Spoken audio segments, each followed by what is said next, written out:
What's going on, bottom line viewers, aka Hot Take Hockey viewers? It's me, Fitty Trent.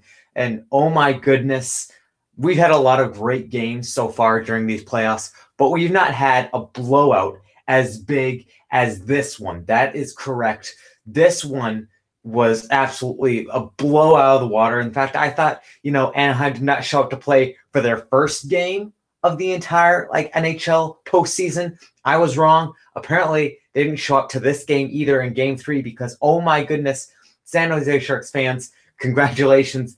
8-1, the game was won by. 8-1. I cannot believe that you guys won that much. But honestly, let's just get into the recap right here, right now, because we got a lot to talk about.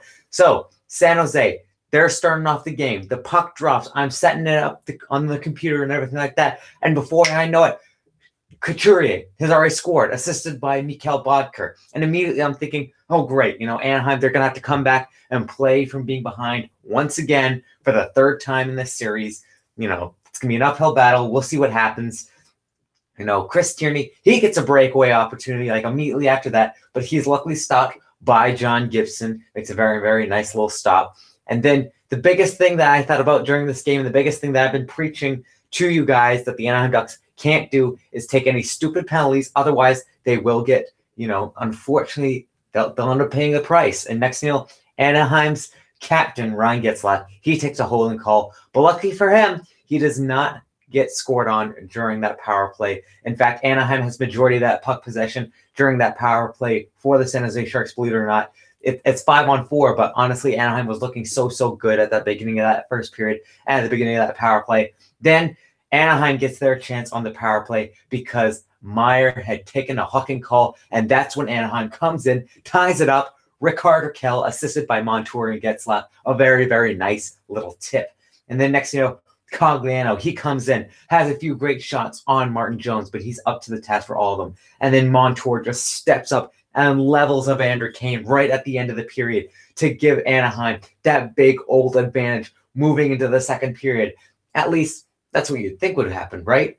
Wrong. Instead, San Jose Sharks immediately, once the second period starts practically, Donskoy scores, assisted by Evander Kane, immediately making it 2-1 game. Then after that, Sorensen scores, assisted by Donskoy. It's a 3-1 game at this point. And now, Rakell, he gets the next chance coming in on Jones in the slot. He shoots it, but it's covered by Martin Jones once again. Then Donskoy ends up getting leveled by Lindholm. They're trying to pump up their crowd. They're trying to pump up, their team. But then Eric Fehr just ends up dangling around your entire team and scores a goal, assisted by Sorensen and Carlson. And then, that's when Anaheim's like, okay, we're not being very physical during this game. We need to do something else. Instead, let's get a little bit scrappy after the whistle. So they start scrapping after the whistle. San Jose's not really having much of it. In fact, Anaheim gets the biggest blow. Richie, gets 2 penalties for a scrap, one for slashing to initiate the scrap and one for roughing. And then next, Anaheim's defenseman Boschman gets a slashing call to make it a 5-on-3. We have a close moment for San Jose as they almost score. But in fact, Evander Kane, he's hitting it towards the net. It's an empty net. And then he pulls it back by complete accident. We have a big old review. Will it be a goal? Will it not be a goal? In fact, it is no goal. They do not count it a goal. But then immediately the puck struck, and Thomas the Ninja Hurdle comes in, scores a goal, assisted by Pavelski and Couture. And just like that, it's a 5-1 game. The third period starts, and, Anaheim, they decide they're going to pull, Gibson. He's been playing well, but tonight's not his night. They're going to put in Ryan Miller instead. Look for a little bit of a spark. Montour, Rakell, they're both getting some good chances on Jones. He's up for the task. They get a power play because Sorensen takes a holding call. But then immediately after that, Getzlaf takes a slashing and a roughing call, resulting in a double minor, meaning that, the San Jose Sharks, they got 4 minutes to work with on the power play now. And Pavelski, the captain, he's not going to let you away with that. He scores a power play goal, assisted by Meyer and Donskoy. And then Anaheim, immediately after that penalty ends, Perry takes a cross-checking call, gets last upset about that. He goes over to the ref, starts complaining to him about it, gets a 10-minute misconduct. And at that time, there's only 8 minutes left in the game. So honestly, it might as well just be a game misconduct. He leaves the game. Then, Eric Fehr, he ends up taking a tripping call. Then Kessler takes a slashing call. Then San Jose Sharks score a goal once again. Kane assisted by Vlasic and Couture. Then that's when Derek Grant on the Anaheim Ducks has had it. He's going after players now. He's slashing players like Meyer and things like that, trying to spark something up in his team, even though it's 7-1 at this point. And then Montour takes a slashing call. And then Tierney on the power play scores, assisted by LeBlanc and Meyer, to make it an 8-1 game. Oh my goodness gracious. San Jose Sharks, I mean, congratulations to Von Hook and all our other great San Jose Sharks fans.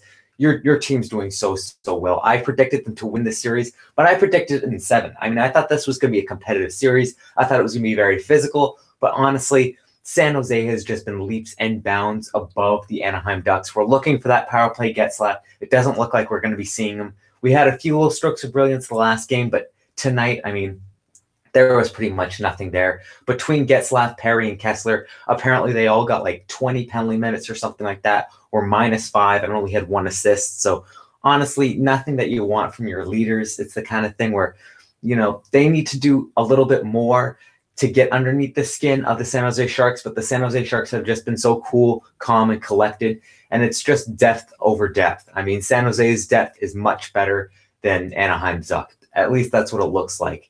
Looking at the stats and the standings for this game, I mean, starting with the winners like we always do, Martin Jones, I mean, he made 45 saves, which sounds like amazing, like he played absolutely incredible. To be fair, though, Anaheim was throwing everything on the net. He had to make a few really good key saves, but there was nothing like outstanding that he really had to make. He didn't make like a Freddie Anderson save on the Boston Bruins like he did tonight. So nothing like that, but he was just a solid goaltender. So you got to give your nods always to the goalie for playing very, very solid. Overall, though, as I said, the depth for San Jose really stepped up. I mean, looking at the points, every single one of their forwards during this game had a point. And the only defenseman that got a point today, strangely enough, is Vlasic, the guy who usually does not get very many points. Usually look for Burns to get points, but he's the only one that got a point in this game. But then you look at the other defensemen and you look at Paul Martin, who's still fitting in very nicely there in San Jose, fitting very nicely back with Brett Burns and things like that. You look at the young guy like DeMello, and he's starting to find a way into the NHL. You look at Burns, even though he didn't get any points, I mean, he was still effective on that point. And San Jose Sharks, honestly, they're forwards. I've said this from the very beginning of the series, but honestly, Tierney, Meyer, Sorensen, those guys have been playing absolutely amazing for me, in my opinion. They've been one of the top, fourth lines in the entire NHL so far. They've been looking so very good. And another key thing is Joe Thornton is still not in the lineup for the San Jose Sharks. They're still waiting for Joe Thornton to come back from injury. He wants to be 100%. Which I get, but it's the kind of thing where there's still a lot to prove that means. Once they get Joe Thornton back, that's another big player that you have on your team. You have a jumbo jet in Jumbo Joe. Now, unfortunately, we've got to look at the Anaheim Ducks, and you look at Gibson. Gibson, he didn't play outstanding. I mean, he let in a few weak goals here and there, but overall, I think he's been mainly hung out to dry this entire series. Without a doubt, in my opinion, Gibson will be getting that start in Game 4. You got to go with your top goaltender. Even though Ryan Miller was one of those hot hands that got you to be one of the top teams in the NHL this year, you got to go with your main elite goaltender that you are hoping will turn out to be elite. Hopefully, he's going to turn out to be a starting goaltender in John Gibson. Give him that confidence. Give him that vote of confidence. And if you guys lose, well, maybe you guys need to make some changes in the offseason. Players that played well for me on the Anaheim Ducks, honestly, probably the number one player that played for me was probably Cogliano, other than Gibson, of course. Cogliano had a very good first 2 periods. Other than that, during the third period, he kind of started shutting down. Raquel had a very good game all around. He was constantly looking to be somewhere in the offensive play. He was constantly throwing pucks at the net, so he was looking pretty good for me. Manson was doing very well, especially in that first period, playing a lot of minutes. He played 9 minutes in that first period, so it was very nice to see. During that second period, though, he did go off for a long period of time, possibly for an injury, but he did return to the game, luckily. Then you look at Montour. He did try to jump up in the offensive play, which I like to see, but honestly, it was not good enough. I mean, he wasn't able to spark enough offense, which I appreciate, that he was trying, but his team did suffer when it came to the defensive side of things as well. players that also did not play too well. Where's Adam Henrique been this entire series? I mean, I know that you guys traded Sammy Vatanen for him to give you more center depth, but honestly, this entire series, I haven't seen anything spectacular from him whatsoever. And especially when you want more center depth and Adam Henrique's only winning you about 30% of the draws that he faces every single night, that's not good enough for me. I'd much rather have a Sammy Vatanen that is going to be a top 4, maybe even a top 2 defenseman who's still young, personally. But I understand why you guys made the trade way back then. It did make sense, but now Adam Henrique, he has to step up in the playoffs, which he hasn't whatsoever. Also, Corey Perry has no points during this entire playoff series and has something like 10 penalty minutes or something like that, some ridiculous number. And that's not something that we see from Corey Perry. I keep on saying that he needs to step up. He needs to do something, but maybe this is just the year that Corey Perry, he's not the same Corey Perry like we saw many years ago. He's not the Corey Perry like we're used to. So maybe this is the downfall of Corey Perry. I hope not, because everyone always loved watching him. But we'll get into the comments right here. Time to suspend Perry, says Rob Iman from that cross-check. It was a very dirty kind of little cross-check there. Bodo says, lots of games tonight. It wasn't interesting. The games were decided early. Bush League hockey by the Ducks. See Ryan Miller starting game 4, says Rob Iman. I don't know about that. I still see Gibson doing it all. The Ducks are liver snacks, says Bodo. It's like Ducks don't care. They're not even close to trying. I know throughout that entire third period, they had the spark for the first 5 minutes, but after that, they were looking just to fight. Ducks have given up. I agree with that. Carlisle could be 1 game away from being fired, says Rob Iman. I would not be surprised by that. He's had his opportunity there in Anaheim before. It did not go over well. He's had his opportunity now, has not gone over well. True Rob, like, pop to the Spurs. I wish both would get fired. It's freaking embarrassing for both teams' efforts.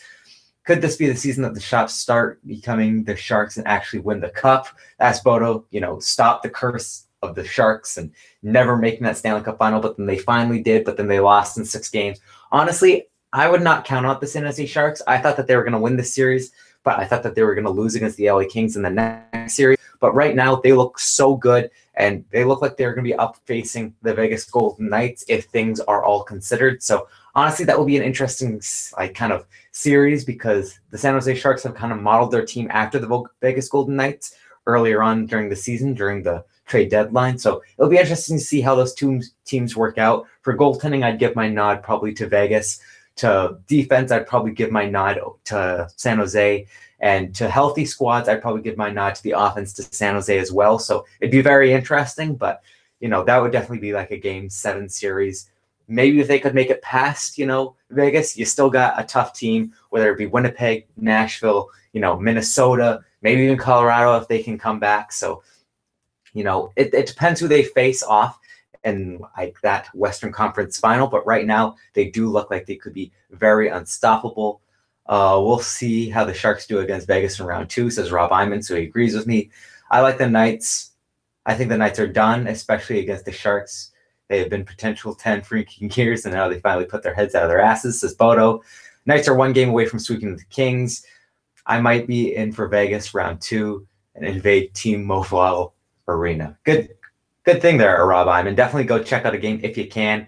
And definitely, if you can, give us a subscribe here on Hot Take Hockey, because we're doing the best hot takes that we can for the NHL season here. Throughout the entire playoffs, we have been giving you the best entire effort that we can. Definitely go check out the other recaps that we did tonight. You get to see John and Mitch stoked off their lives. They got to see a great game between Toronto and Boston. And then you get to see Austin a little bit upset about, the New Jersey Devils finally beating his Tampa Bay Lightning. Come back tomorrow, because we will be doing a lot more NHL live recaps. And be sure to give a like on this video if you did enjoy. Be sure to comment down below what you want to see on this channel. And peace out, everybody.